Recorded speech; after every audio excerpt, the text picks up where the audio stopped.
Hello dear friends, this is Dr. Deeptesh Patel and I'll be teaching you advanced internal combustion engine.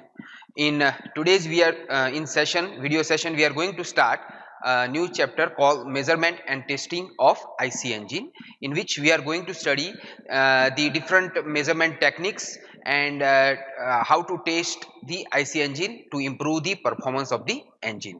So particular for this video session we are going to see the measurement of the various parameters. But first of all, why do we need to measure the engine? Why do we need to test the engine? All the engineers, especially design engineers, automobile engineers and mechanical engineering, their aim is to improve the performance of an IC engine, to reduce the overall cost, to reduce the initial cost and the running cost of an engine. We know that the engine performance is basically represent the success of the engine to perform the task which is assigned to it. So like basically we know that whenever the engine was introduced into the commercial world, initially the power that it was producing was much lower as compared to the recent trends or recent era. Also the fuel consumption rate was much higher at that time, and emission was a worst in that case. So after the introductions of an engine, a lot of peoples have researched on it. They have worked on different parameters and they have came up with the new one which was quite efficient in performance as compared to the past. We know that the energy conservations would takes place into the IC engine. It's a kind of prime mover in which the chemical energy of the fuel is converted into the mechanical energy, and that is used to be utilized for the automobile vehicles. Now, to perform the testing of an engine, there are many things that we need to evaluate, and those things has been mentioned here. Start with the specific fuel consumption, brake mean effective pressure, specific power output, specific weight, exhaust smoke and other emissions. So these are the different parameters that need to be checked, that need to be tested, that we need to check the performance of these parameters by using the various equipments, various instruments to enhance the overall performance of the engine. Now there are a lot of different parameters, or in short we can say it's a large scale of parameters associated while testing an engine, and it is physically impossible to look into the each and every parameters. So therefore engineers have come up with the solutions to test the different uh, basic measurement, to test the different things for the performance measurement of an IC engine, and those are speed, fuel consumption, air consumption, smoke density or emissions, then brake horsepower, indicated horsepower, friction horsepower, also the heat balance sheet or performance of SI and CI engine, and the last one is exhaust gas analysis. So these are the various tests which carried out to check the performance of an engine, performance of an IC engine. So what we are going to do, we are going to see how does these test takes place, what are the different equipments are used to check these all parameters, these are tests, and we are going to see each of them one by one. So let's start with the measurement of speed. How does the speed is measured into the IC engine? Now there are a wide range of equipments are used to measure the speed, and those are widely available into the market. However, the few equipment which are known as the tachometer, So like even tachometer is classified into the different categories such as mechanical tachometer, then triggered electric tachometers, or the digital tachometers. So these are the reliable equipment to measure the speed accurately. In the measurement of the speed, speed is measured to count the number of revolution in a given time. So basically by using this method we can accurately measure the speeds, and even many like modern engines are already fitted with these revolution counters, which would give you the what is the measurement of the speed. So mechanical one is a contact type tachometer, in which the tachometer tip is kept into the surface of the rotating equipment, and that gives the reading straight away, while electrical or the digital tachometers measure the speed from the far distance. Now next is a fuel consumption measurement, or measurement of the fuel consumptions. Now fuel consumptions can be measured in two different ways. First one is by determining the volume flow, and second one is by measuring the mass of fuels in a given period of time.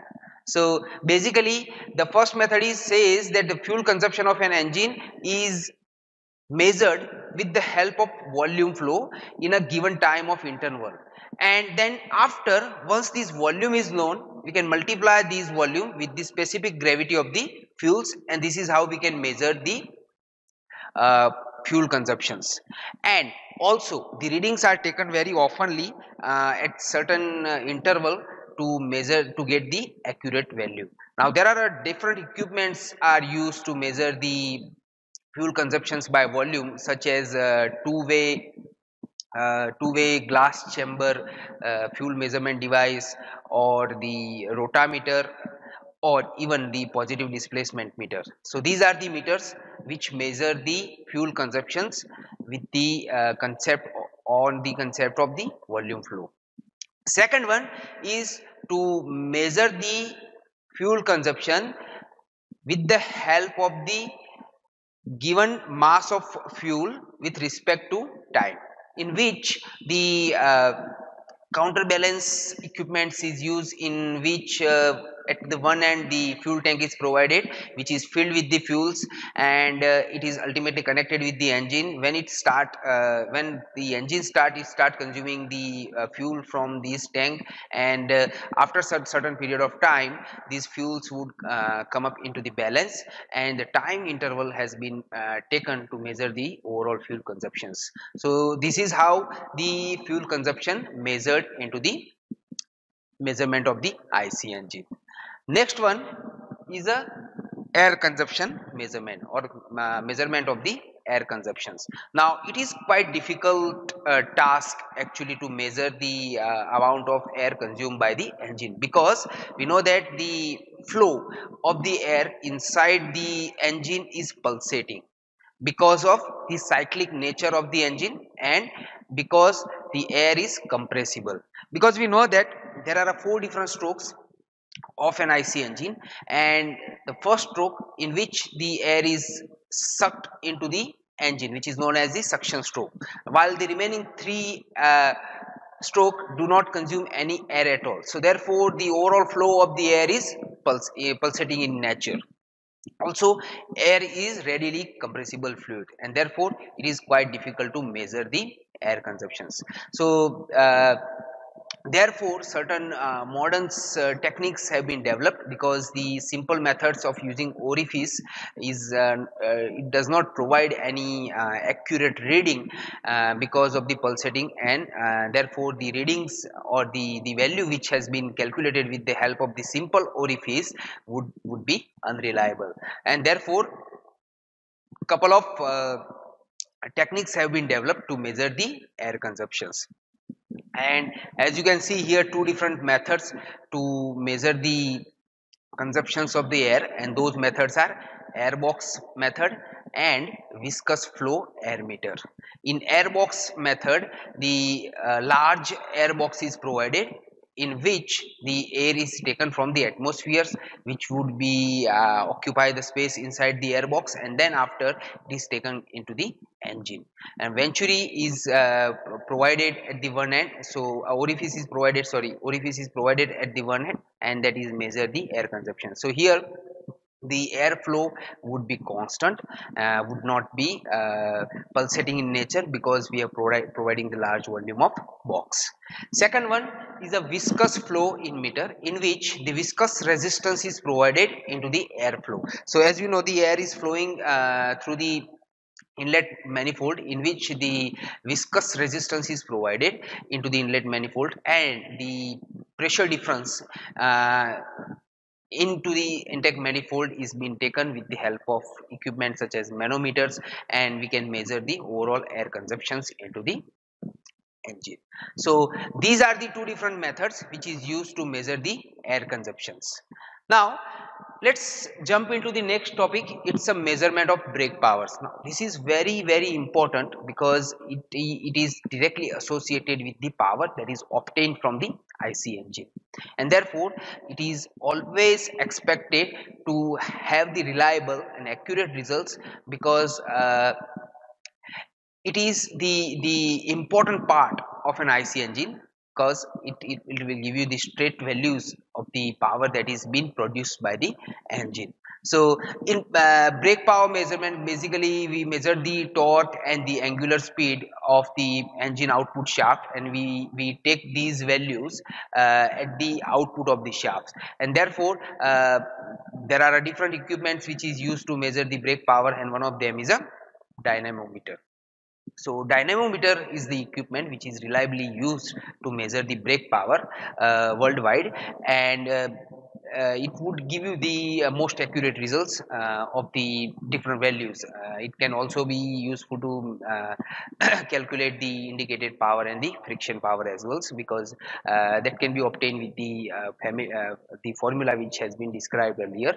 So here we are going to see the different types of the dynamometer. We know that the dynamometer can be classified in broad varieties, and there are two major types of the dynamometer.